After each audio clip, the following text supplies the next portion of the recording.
Good afternoon, everybody. This is Robbie with Hyak. It's just about 2 o'clock now, and in just a few minutes, we're going to get started with the Safe and Secure Online. This program is kind of geared specifically towards middle schoolers like 11 to 14, 10 to 15 a little bit, and just kind of talk about some habits that are safe to do online and kind of some of the pros and cons and things to look out for. Also here with me today is Neil. I'll let Neil say hi real fast as well. Hi, this is Neil with Hyak. Here to help Robbie out with the online presentation for safe and secure online use.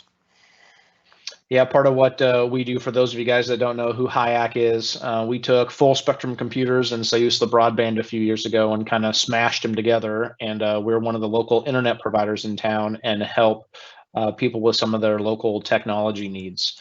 And so Neil and I, as well as the 6 other staff that work at Hyak, spend a lot of our time kind of either on the internet side, helping either install fiber or helping people fix their wireless routers, or kind of on the business side and helping businesses with some of their email and stuff. And so all of us have kind of a unique perspective on where we come from.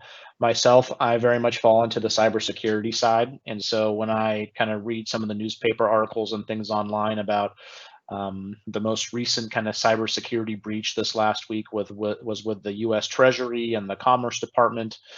Those are kind of some of the things that we watch out for.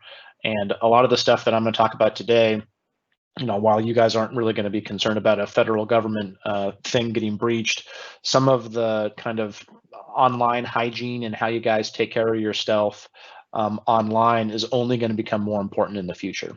And so that's kind of what we're going to talk about a little bit today. One thing that we want to make sure everybody is comfortable with is the positive sides of the internet and kind of what it means for you guys and your family and how to use it safely. Myself, I'm working at home right now since COVID has kind of changed how everybody does their stuff. Nearly all of us at Hyak can do some variety of our job remotely at home. And 10 or 15 years ago, that just wasn't the case. And I've been a little bit lucky that I've been able to work from home for probably the better part of a decade. And so for our family, the internet is kind of a really important thing that helps us provide a living for our family, helps educate our boys. We have two young boys, 9 and 11. And so the internet can do a lot of really good things, from playing video games or checking a savings account, but it also has the propensity to do some things that are kind of not really good. And that's kind of some of the stuff we're going to talk a little bit about today. One aspect, and this particular presentation is a big fan of acronyms in places, but they talk about the AIM acronym. The first one is acknowledging the risks. And that's just kind of saying that, hey, yeah, the internet can be really good, but there's also some things that the internet isn't good for, just kind of some things you need to be careful of. The I is the identifying signs of danger and kind of knowing when you're in a situation that might be uncomfortable, something that you'd want to talk to a parent or a teacher about. And then finally, the M is the make the right decision. Sometimes, especially as you guys start to get older, you're going to be confronted with situations, whether it's on the internet or in person, that might make you a little uncomfortable, and you'll have the opportunity to kind of make that right decision. And so that happens in person when you're at a friend's house or at a sporting event, and happens all the time online. And as you guys kind of just continue to grow up, you're going to have a lot of those situations in front of you. There's a few little statistics that we're going to share a little bit in here too as kind of the time progresses. But one of the things that, like our boys, and I'm going to speak for Neil a little bit here too. Neil has 3 kids. We also have another Hyak employee on here, Drew. All of us have kids and have raised kids of varying ages. And one of the hardest things for most people to understand is just not specifically about social media, but just kind of the internet in general, is once something gets posted up there, it is pretty much impossible to make go away. And so sometimes people think that taking that funny selfie or taking a picture or whatever it is and posting it to TikTok or Instagram or Twitter or Facebook or whatever it's going to be, those things can live forever. Even if you manage to delete it off of your account, somebody can screenshot it. The company where you're uploading it is going to have that in their system really forever, even after you've deleted it. And most kids that we talk to, and even some parents, don't recognize that really once it's posted, it's almost impossible to get back. Um, and it really can stay up there forever, even if you kind of wish that it didn't. Um, the second thing is a lot of people, and this is like, my wife included, sometimes you don't really realize what you're sharing, or you say things like, well, my password doesn't have to be very good, because it's just my email. If somebody hacks into my email, what's the big deal? The problem is, if you use that same password in other places, like maybe your checking account, or you use it for something with school. Lots of people, it's really common to reuse those passwords. And pretty soon, when you let some kind of a friend or a relative, or even if you don't mean to, you might accidentally put your password in the wrong spot, and now somebody that's trying to do you harm has access to that. And chances are maybe your parents help you set that password up, and you might be in a situation where they've used the same password, and now a bad guy might have access to other things. So we hear it all the time that it's just my email, what's the big deal? Well, Neil has worked with companies that had somebody get into online banking and take money from them, and just because they had a password that kind of got taken from them. And so keeping some of those passwords kind of to yourself, and being able to protect some of the information that you guys have about yourselves and your families, is a really important thing to do. A couple things of like how to avoid trying to get in some of these situations.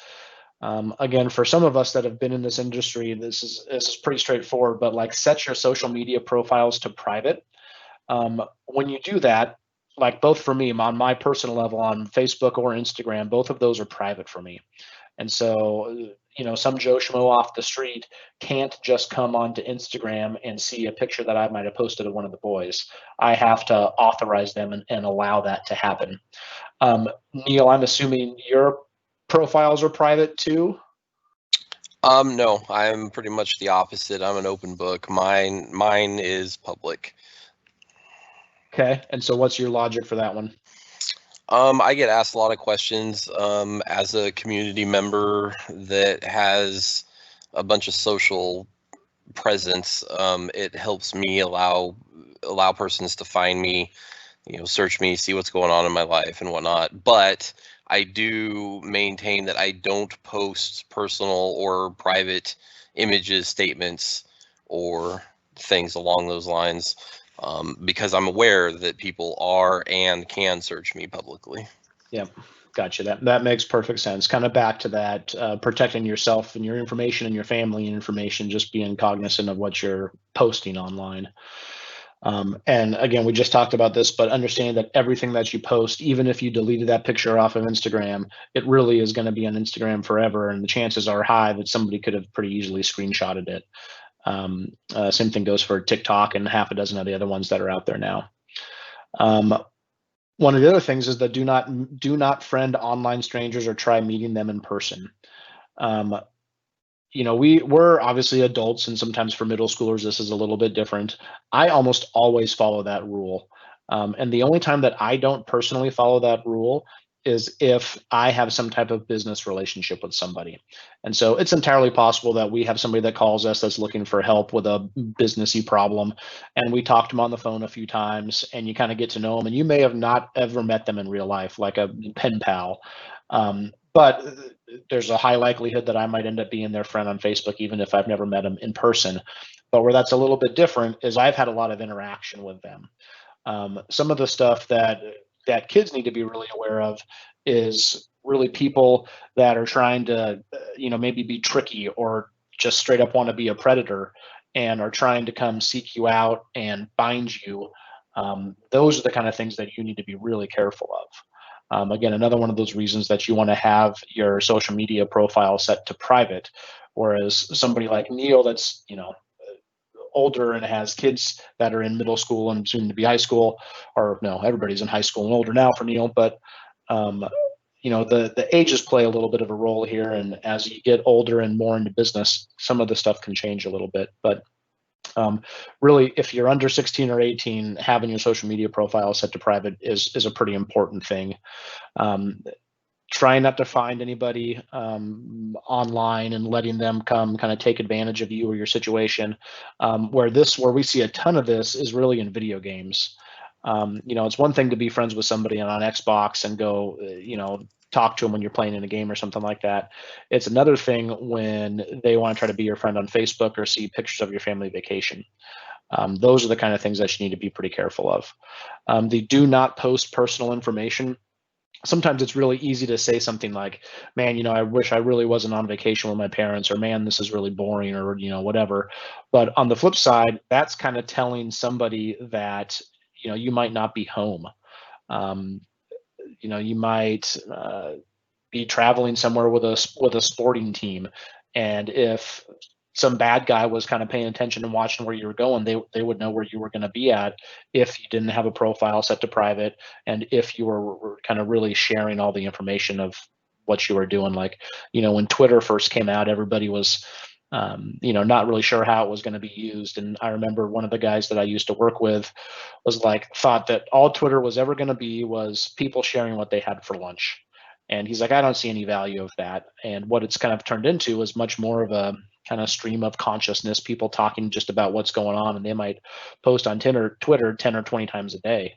And while some people might not think anything of it, it's really easy for somebody to kind of observe those and start trying to target you and be able to understand where you're at or where you've been or where you're going. And so, again, just kind of one of those things to really be careful of is not to post any information on there. The second one that Neil and I and others at Hyak have used before is an analogy of, if we can't explain it to our grandma, it's probably something that we need to figure out how to make this piece of technology work a little bit better. And so the same thing goes for things that you guys might want to post online, is the always think before you post aspect. What would your grandma think if she read this? And granted, grandma's not going to be on TikTok or Twitter or Instagram or whatever. Maybe grandma's on Instagram because she wants to see your pictures. But it's kind of a good yardstick to be able to say, hey, if I posted this picture of myself, is this something my grandma would want to see, or my parents? Because while they might not be on there and kind of aware of what's going on, chances are that picture is going to be around forever, or that post, where you're talking about what you did last night or whatever. Those kinds of things stick around, and a really good kind of yardstick is what would your grandma think? So kind of keep that in the back of your mind before you guys hit post or publish or whatever. You gonna say something, Neil? Yeah, real quick, I got a couple different comments. Just while I say that I have my profile set to public, there is a lot of inherent risk. I get a lot of people trying to friend me that aren't people that I know. They're not legitimate accounts. I get a lot of people trying to sell me stuff and reach out via messaging, and so it's just being really conscious about that contact that you're coming to. I have many years inside of this industry, and personally realize what is bad and what is good, and so that is one reason I have mine open. I recommend my kids to be private. All my friends are private. It is the right way to go, unless you have a very specific need. The other one is something that actually happened to me back, I don't know, 15 years ago.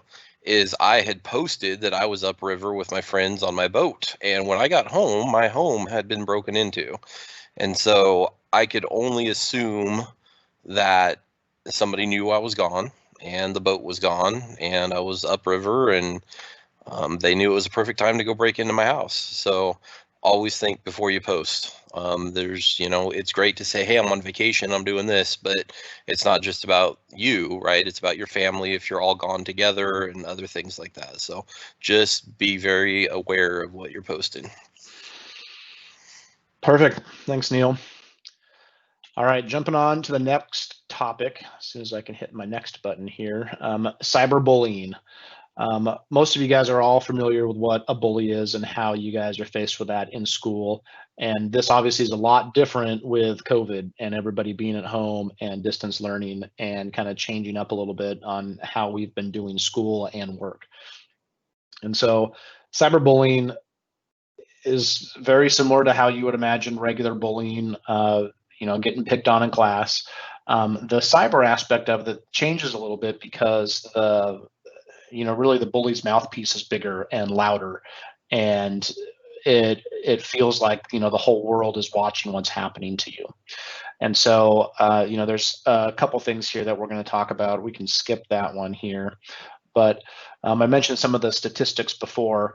73% of students have been bullied at school from some different surveys, and 34% have already been reported as being cyberbullied. And so this is kind of one of those things I wish we were in person a little bit more, because it makes us a little bit different. But because if we had asked you guys how many of you guys have been bullied in school, or how many of you guys have witnessed cyberbullying before, I'll bet that number is probably going to be pretty high. And in fact, right here, 90% of social media using teens who have witnessed online cruelty says they have ignored the mean behavior on social media. And so they're basically not stepping up for their friends. They're not kind of understanding what's going on, or just choosing to really ignore what's going on. And so, I'm just reading slides for you guys, but did you know that more than half the time that bullying stops within 10 seconds of somebody intervening? With today's day and age of social media, cyberbullying is really easy for somebody to sit behind a keyboard or a phone and type out a whole bunch of, bad stuff about somebody, or, did you see what she was wearing, or, did you see his hair, or, whatever it is. And it only takes a few seconds to speak up and kind of step up for your friends, and help be able to reduce the risk of cyberbullying and bullying in person, for that matter. So a couple things that you guys can actually do. This is a really easy one, but choose not to like or forward or otherwise print out or whatever hurtful comments or pictures or posts or tweets or whatever. Having somebody go create a fake meme about you and put up some stupid little caption, don't forward those to your friends. Don't let that stuff kind of get out in the world and propagate or spread around. We want to try to stop that, especially if they're your friends. And even if they're not your friends, imagine if you knew that person or that person was you. And we kind of recommend always living by the golden rule. And if it's not something that you'd want shared about yourself, the chances are high that somebody else probably wouldn't want them shared like that either. So respond publicly in a calm, clear, and constructive way. While that's pretty self-explanatory, sometimes even adults don't do a really good job of doing that for you. Our political season and the election and the news and all of this stuff can kind of get blown out of proportion sometimes. But to really win the day for some of this, being able to kind of clearly communicate what you want your expectations to be, both for yourself and those around you, remaining calm and being able to communicate with others that this is unacceptable, will get you guys really, really, really far down the road. The next one's respond privately if a friend is the only one bullying, and make it clear that you don't support their actions. So if you see, if I saw Drew making fun of somebody or Neil making fun of somebody, I might go after the fact, have a conversation and say, hey, I don't really like the way that you were talking to such and such. How can we handle that situation a little bit differently? Reach out to the person that was targeted and offer your support, and encourage that person to go get help or assistance if they have any type of problem with that.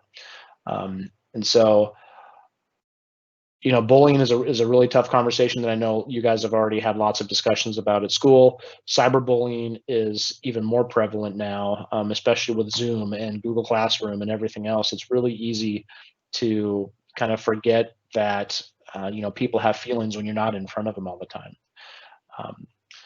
Neil, anything to add on to the cyberbullying side? No, all of my kids have experienced this in some way, shape, or form, and the most recent one that seemed to be doing the most harm is the fact that people want to be popular, and so it's choosing not to like or forward or further distribute the hurtful comments. That seems to be the biggest one that I've personally experienced, where, he said, she said this, and they're not going to be my friend unless you forward this on, or would you go tell them that I didn't like X today or whatever it was. And so just kind of, be aware of those comments and nip them in the bud. Don't be a communicator of that. It just, it's out there. Cool. All right. Thanks, Neil. All right, moving on. Losing control. What they're actually trying to talk about here is really, what happens after you throw a football or a frisbee or a baseball. That is no longer in your control anymore. And the same thing applies when you take a picture or a tweet or a post or a text message and send it to somebody. Once you've sent that and it's gone, you don't have any ability to change it at that point. So that could be a picture or a mean tweet or a mean text message, but once you send that, it's gone. And this is especially even more important on the social media side, is you think that you can go out there and just delete that Instagram post, but it's really going to be an Instagram stuff there forever. It's possible that Google or Bing or one of the other search engines has already scraped that, especially if your profile isn't private. Excuse me. And it could get socked away. I can't remember. Is it the Wayback Machine, Neil, or the Internet Archive? One of those websites. Yeah, the Wayback Machine will take snapshots of websites and content.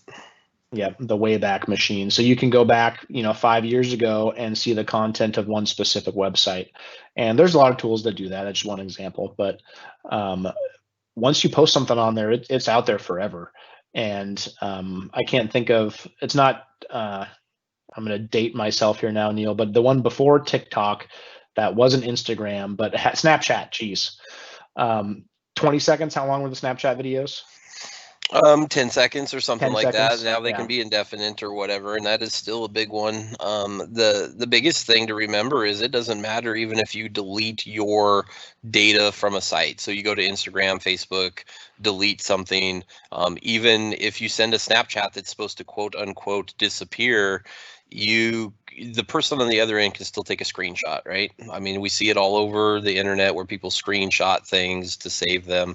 And so it's absolutely out there once you post it. It doesn't matter where it's at. So if you don't want it to stay out there, don't put it online or even text message it to people. It is out there. Yep. So really what this boils down to is stay in control of your online image. If you imagine, posting pictures out there that you might not want to see, you're not going to have any control of them anymore. And so being able to kind of just be aware of the pictures that you guys are posting out online. A big one is respecting your own privacy, but also those of others. Don't take pictures of a friend in a compromising position, or changing because you think they're going to be funny, or whatever that situation is. Back to the golden rule again: treat others how you want to be treated. And so just imagine what it would be like to be in that other person's situations, or in that other person's situation. And then finally, always report bullies. If you see somebody, taking advantage of somebody either online or in person, that's always the right time to go find a teacher or a parent, or coach or whatever the case may be. So you kind of always want to be aware of those types of situations and be able to report it to the right person. So kind of a little bit of a technical thing now is a concept called geotagging. I'll share, analogies that you guys don't really know yet, but one of the guys that started antivirus, one of the very first pieces of software that you would install on your computer, and it helps keep viruses off of your computers or tablets now or whatever. He was got in trouble for tax fraud and ran off to a third world country, and he almost got caught because of this issue right here, is geotagging. What a geotag is when you take your cell phone or tablet or whatever it is, nearly every single one of them has full GPS on it. And when you take a picture, most of the time, those pictures will have some what's called metadata kind of in the picture file itself. and it is tagging the GPS coordinates of where that picture was taken. And so for the antivirus guy, he took a picture, posted it on Twitter. Somebody found it, downloaded the picture, was able to scan the metadata and find the actual GPS coordinates of where he was trying to hang out from the police. And so they had the FBI in a different country within like 24 hours. And he, same exact thing, when you post something online, it's there forever. He had realized that he had made a mistake. He tried to delete the picture and deleted it. But at that point, the authorities were already aware of where it was at, and they were already on an airplane. And so he went on the run again and had to go leave because he didn't really think about geotagging. And while you guys aren't going to be running from the IRS in third world countries, where geotagging is a little bit more important to you guys, is when you take those pictures and post them anywhere online, those GPS tags are still in there. And so, Neil used the reference of going upriver. We used to go to Loon Lake when that was still a thing. But same thing applies there, is you could take a picture when you guys were at Loon Lake or, up the river on the rock slides or somewhere. And when that gets posted to Instagram, Facebook, wherever, people can figure out exactly where you guys are at. And while it's one thing to do that for your friends, or even like, Apple Photos, Google Photos, Amazon Photos, all the photo things, that's how they're reading some of these pictures and are able to tell you and kind of put a little tag where you're at. And one of our little Google photo things, it'll tell you the city that you're in when this picture was taken. It's doing that with geotagging. And so when you're doing it with friends, sometimes it's a useful thing. But where it's not useful is when they go online and other people that you might not want to have access to that type of information gets that information. That's the stuff that we're really trying to protect everybody from. There are criminals that are after that information, predators that are trying to come after you guys, and having that geotagging information available in those pictures, again, for friends and family, it's easy, it's nice, it's convenient. But for the bad guys, they can use that information really easily against you. And so there's really easy way to do that is simply to deactivate geotagging. And for most people, this is the simplest answer. This kind of goes hand in hand with keeping your profile set to private, not sharing them publicly. Again, if like for my Instagram feed, if somebody had the technical wherewithal to download them and try to get the geotags off of them, which is actually pretty hard to do now, it would be okay because there's not very many people that are kind of in that circle for me. And so I don't really allow people in Instagram, for me at least, that don't know me. But if your Instagram profile is public, or you're an influencer and have 50,000 followers or something, that is a little bit different, where you don't really want your profile private, but you definitely don't want to be geotagging those. There's a bunch of celebrities fight this kind of thing all the time, where some stalker or bad guy wants to try to find where they're at, and they post a picture and don't realize that it's been geotagged. Neil, any thoughts on geotagging or how you guys use or don't use it in your family?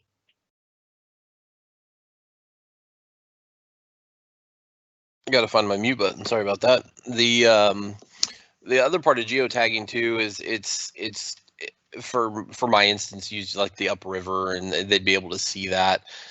But think about it, if you're always at Miller Park, or always at Pocket Park, or always at a certain location that you're hanging out with your friends and taking these photos, if you're putting them online and there's a predator out there that is looking for you, and they're smart enough, they can find out where you quote unquote hang out all the time. And it makes it easier for people to find you that way. So just be really aware of what you're posting again, and yeah, go in and turn that off.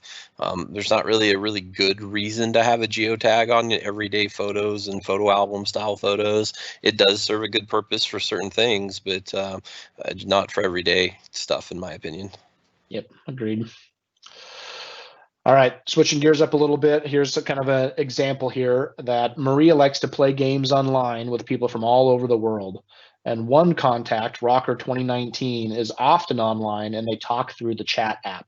And again, this is kind of the same thing I mentioned with Xbox Live or PlayStation or whatever. But in their chats, Rocker 2019 tells Maria that since they are both going to the same concert over the summer, that he wants to make sure that they meet up. And he asks her how they will recognize each other.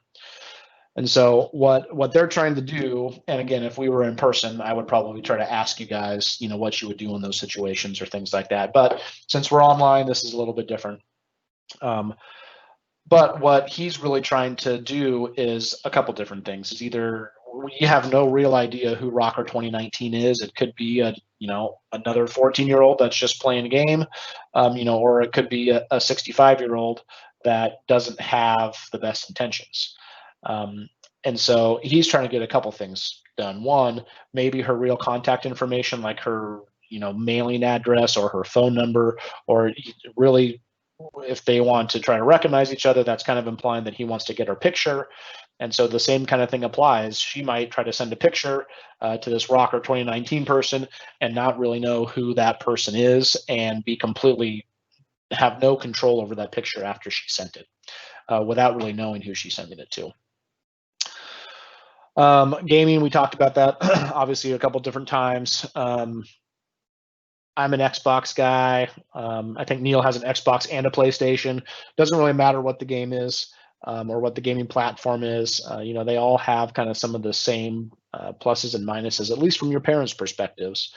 Is when you start getting into the ability to chat, things kind of change a little bit. When you go and play a big online game that's Fortnite right now or whatever, and being able to chat to some of your friends, where it kind of becomes a problem is when they're not your friends and they start either kind of, cyberbullying is a strong word, but just kind of talking about you and how you play the game, or how good you are or how not good you are. It can make the games just really not fun at that point. And so one of the things that's always a really good idea is to try to keep what you guys are talking about really just about the game, especially if there's somebody that you don't know. Never provide anything about your personal information, like where you are in real life, your phone number, your address, whatever.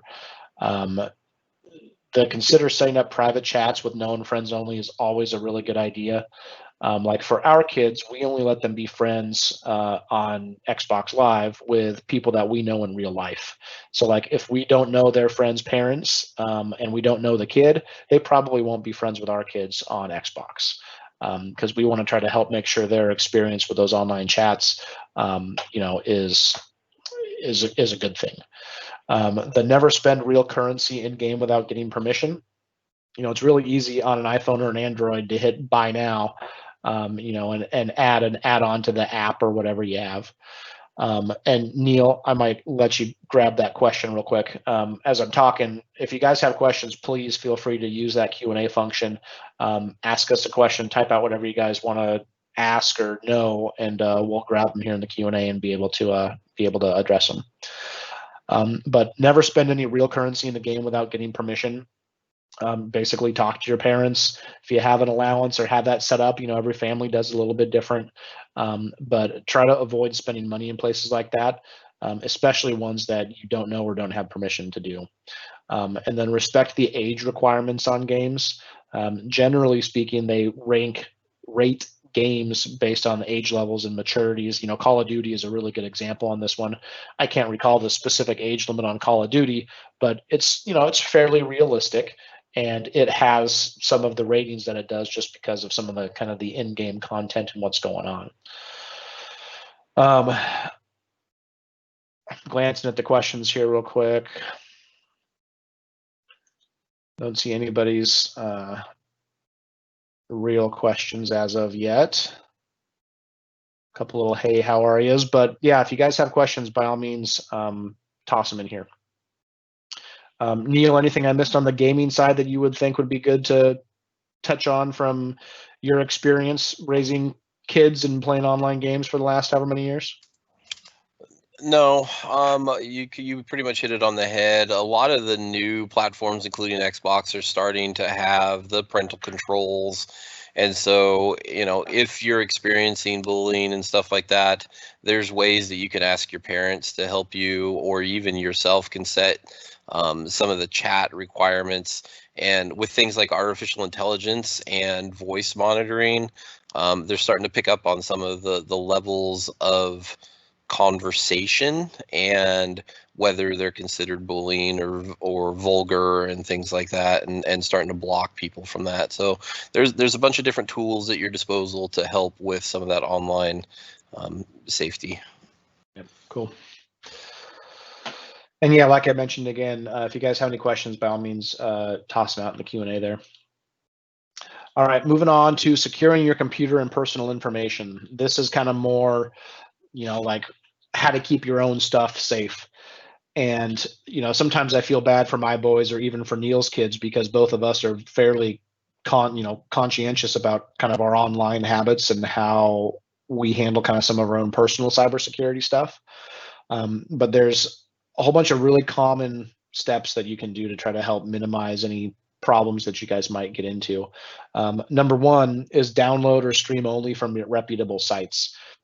Back in the day, it used to be Pirate Bay and BitTorrent before that, and Napster before that, and things that you guys probably were in existence before you guys were even born yet. And frankly, all of those kinds of disreputable sites change all the time. But most of those sites are fraught with viruses and malware and things that are trying to steal your passwords, and basically just a whole bunch of bad stuff. And so if you guys are going to stream stream a movie online, make sure you're doing it from Netflix or Disney Plus or Amazon or somewhere that is a real legit business. And chances are, if it's free or says you can get free TV, that those types of things don't really exist when they're completely legal and above board. So just kind of always be aware of where you guys are trying to get stuff like that from. Get an antivirus and keep it up to date. That more is, we'll go point a finger at your parents. That's trying to keep your laptop or desktop or whatever up to date. They make antivirus for cell phones now and tablets. And so it's always a really good idea to run a reputable company for antivirus. Use strong passwords and multi-factor authentication. Let me see if I can actually show you guys an example of multi-factor authentication real quick.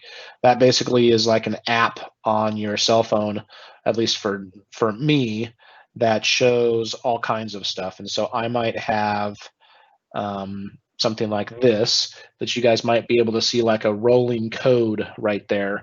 And so what that is when I go to sign into an online service, I type in my password, but then I also have to type in another code. Sometimes they can get texted to you. Apple can do like your Apple Watch, I think.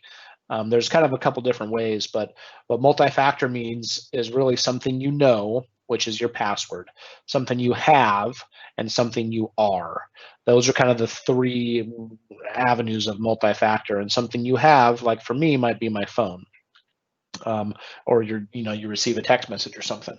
But the strong passwords are kind of one of those tricky things too, is you don't need them to be like crazy complicated with exclamation points and underscores and whatever else.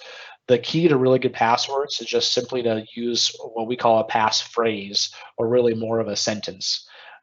There's a good example online of the password. An example: Fluffy is puffy. And those three words make a more secure password than like 95% of the other passwords that are in use today, simply because of how long it is. And so you don't always need to do these crazy complex passwords. You can put, a collection of random words. You even pick 3 or 4 random words, and just those 3 or 4 things will be a stronger password than trying to come up with capital W, lowercase e, number 4, question mark, whatever. One thing that's really hard for most people, and even all adults, is recognizing a real email versus a fake email. And hands down, this is where most of the businesses that Neil and I see having some type of cybersecurity related problem, somebody in the business got a bad email and clicked on a link. And they went to that link, they followed it in their browser, and maybe it asked them for their password and they gave up their password. Maybe it installed a piece of malware or a virus on their machine.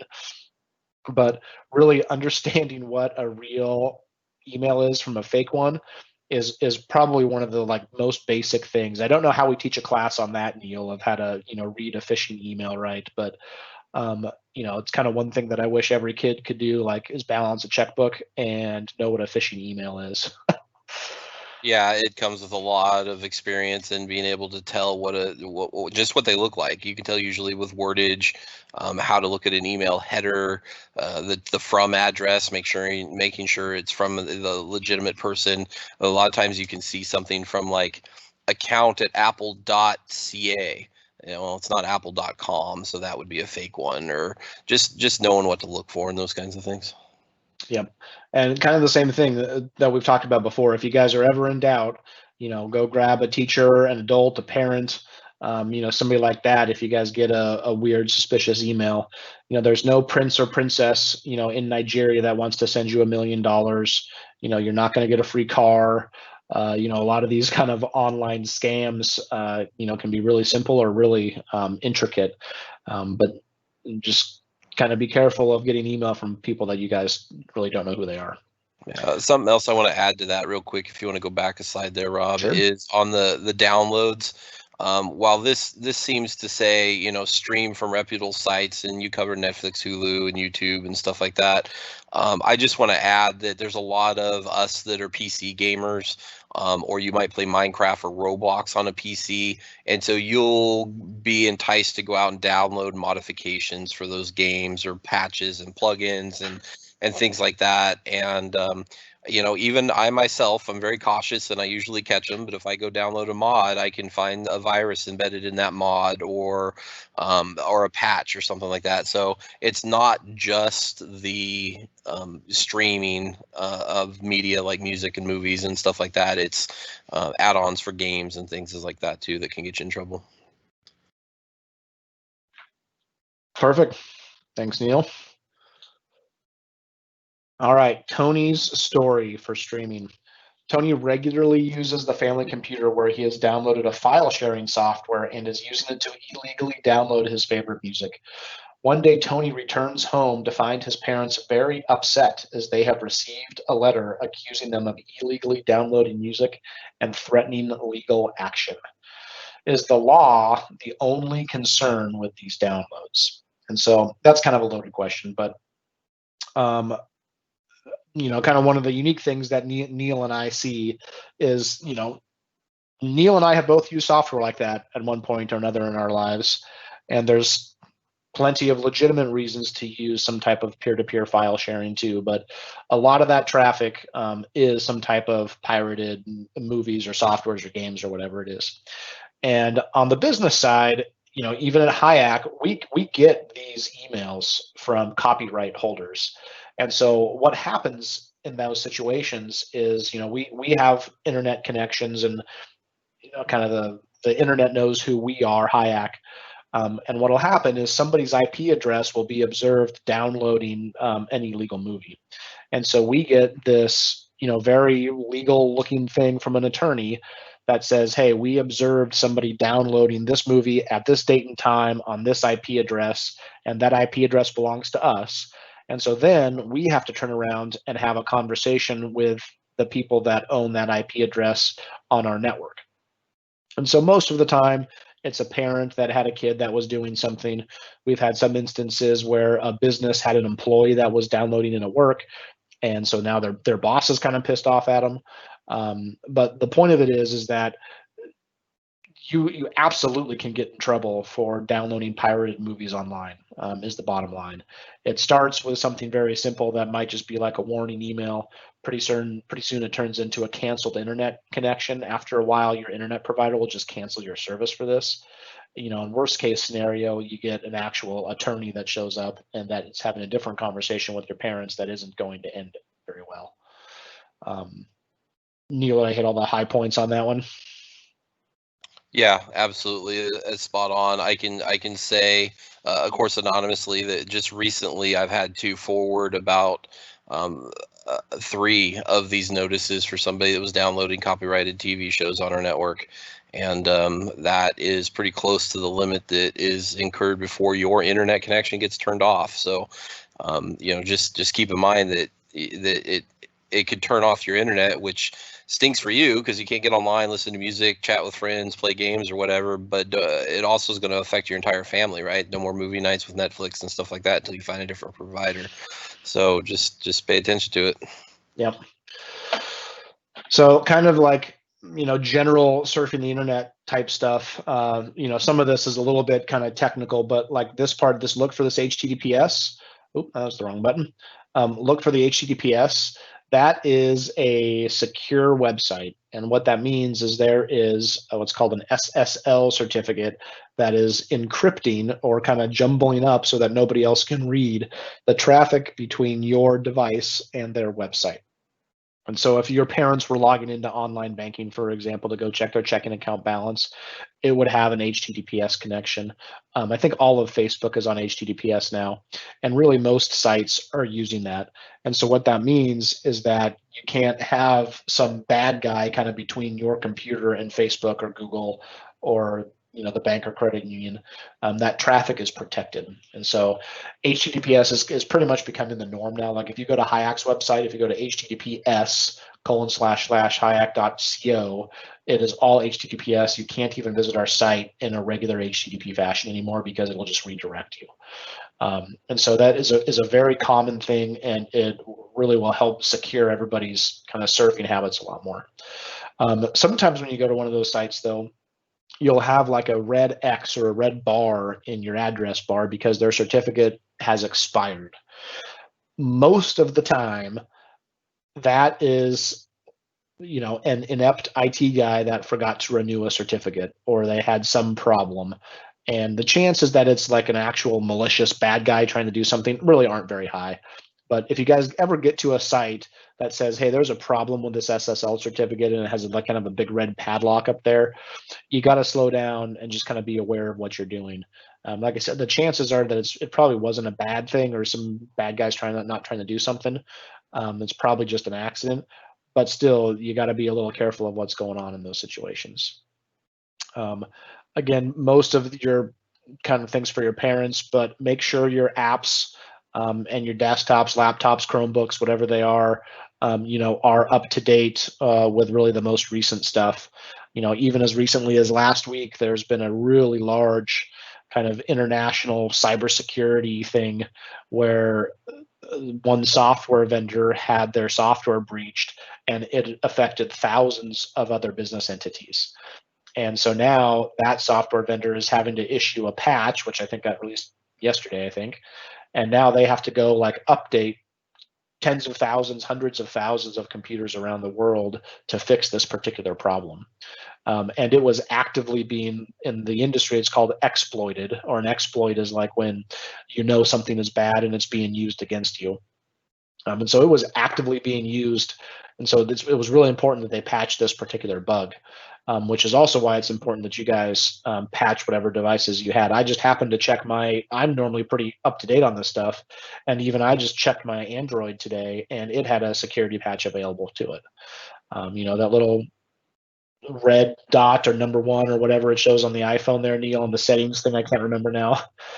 But yeah, if you guys see an update on your iPhone, iPod, whatever it is, try to make sure those devices are up to date. They'll help prevent you guys from having some kind of weird old security problem there. Let's change this one here. Give me just a sec, guys. So this is even a little bit old. This is kind of an older version of Windows, but the question what you see where they're trying to help coach you guys a little bit here is this Windows security alert. If you guys saw this pop up on one of your screens here, this probably tells you everything that you need to know. Is that this particular screenshot looks like they had a virus on there. This Windows security alert popped up and found all of these things already on there. So if you guys see stuff like this really just is kind of common sense. You see this, go grab your parent, go grab your teacher, whoever it is, raise your hand and say, hey, I think I got a problem here, and try to come get some help with this. Some people think that this can't happen to Macs, but there absolutely is viruses and things that will happen on Macs. And as Apple and MacBook Pros and the AirBooks and everything have become more increasingly common, Apple has become a bigger target for these types of things. Chromebooks are the exact same way. While most of the time Chromebooks are pretty secure, there absolutely is bad guys out there right now trying to write viruses and pieces of software that will be able to get into those Chromebooks and take your data. Talking a little bit about passwords, we kind of already talked about this. The moral of the story is don't share your passwords. In a perfect world, you guys have your own passwords. Everything has its own password. You don't have, my fluffy is puffy example. You don't use that for all of your stuff.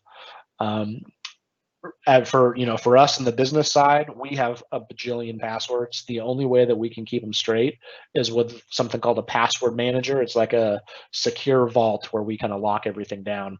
And so it really remembers all of our passwords for us. Like I don't even know my Gmail password. I don't even know what my Google account password is, because it's complicated and I have it stored in my password vault. So really don't share passwords with friends. Don't use those same passwords with other pieces of software or whatever. You don't have your Gmail account be the same as your Facebook account or whatever. Try to avoid using the same things. We talked a little bit about passwords don't need to be like super crazy complicated. Really, the length is much, much better. So when you're thinking about what creating a strong password looks like, imagine all of your pet names that you've ever had in the past and put them all into one password.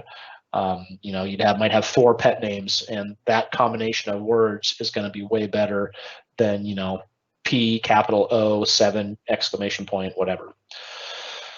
Kind of beat passwords up there. Anything you wanted to add on passwords, Neil? I hit that one okay? Yep. Nope. Looks good to me. Cool. All right, sharing and chatting. Most of this is kind of stuff we've already covered a little bit too, but really one of the bottom lines for being safe online really comes down to your guys' privacy and that of your families, and really trying to understand the kind of stuff that you guys want to keep private versus the stuff that you guys want to share. And with social media, it really blurs that line. It's really hard to know kind of where that line exists at. Everybody, even Neil and I, have slightly different ways that we think that that's acceptable. And so as you guys kind of continue to grow up and mature and have life experiences, some of those things might change for you. You might have a public profile now and you might move it to private, or it might be private now and you want to move it to public. Everybody has kind of some unique life experiences after a while. But if I ran the world, pretty much every kid would have a private profile, because most of the time the stuff that you guys have isn't mission critical for the world, but you absolutely should be able to communicate with your friends in a safe and secure manner. So I would go back and just double check some of your privacy settings on some of your social media accounts. I also am a pretty big proponent of only connecting with people that you actually know. About the only thing that's different for me in that one is LinkedIn. That's kind of like a business social networking thing, and I'll connect on LinkedIn to people that I haven't met in real life, or maybe just met in passing at a conference or something. But LinkedIn's just a little bit different because I'm not posting pictures of our vacation or going playing on the sand dunes with the boys or the dog or anything like that. So I'm going to do a couple things here. We can open this up for Q&A again. I haven't seen too many, real questions here yet. So if you guys have some questions, we'll kind of give it an opportunity here for a few seconds. So if you guys have some questions or something you've always wanted to ask somebody that's in cybersecurity, why don't we give you guys kind of 30 seconds or so to do that? Neil, anything kind of rolling around in your head here? No, but give me a minute. I could probably come up with something. Okay. While we're waiting to see if anybody responds with any questions, what is your worst security experience online personally, not in work?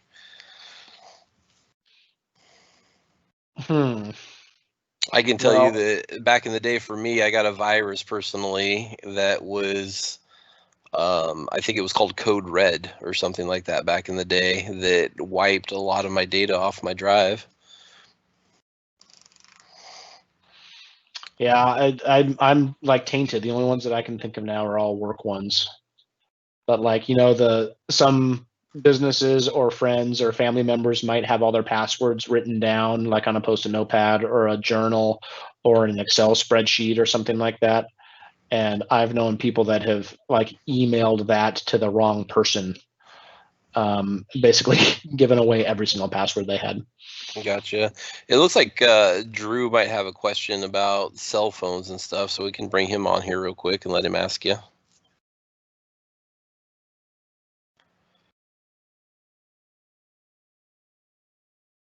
Drew, we got you.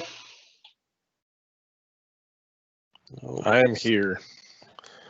The one point I didn't see covered too much, I think it's more popular these days as kids get cell phones at an earlier age, is third-party apps that can be installed, especially on Android phones. You know, it's really, I've seen it happen to kids. It's pretty common. They're playing a game, really like the game. They don't want to pay for the game or can't pay for it, and so they search for alternatives to get, you know, free coins or something, and they get stuck in a trap of entering a bunch of details, and it's all a scam. You know, black market apps, that kind of stuff. Gotcha. Yeah, on the businessy front, we can lock down like employees' cell phones so that they can't install those, because yeah, Drew's spot on. Those can be pretty bad types of applications to have on your stuff. There's, on a rare occasion, some valid reasons to do that. Like if you were a developer building a smartphone app and wanted to test something, there's plenty of times where that is a legit thing. However, for most of the folks that are in school and even most business folks, you won't ever really have a need to have to install those from a third-party source. Perfect. Well, I think that about is going to wrap it up. We kind of hit on a few of these things. We've asked a few questions already, and I think we're just about at time. So Neil, thanks for helping me out with this, and Drew, thanks for hanging out with us too. And should anybody have any questions, feel free to let your teacher, your parent, or any of us know. Thanks, everybody. No problem. Thank you, Robbie, so much. Everyone have a great evening.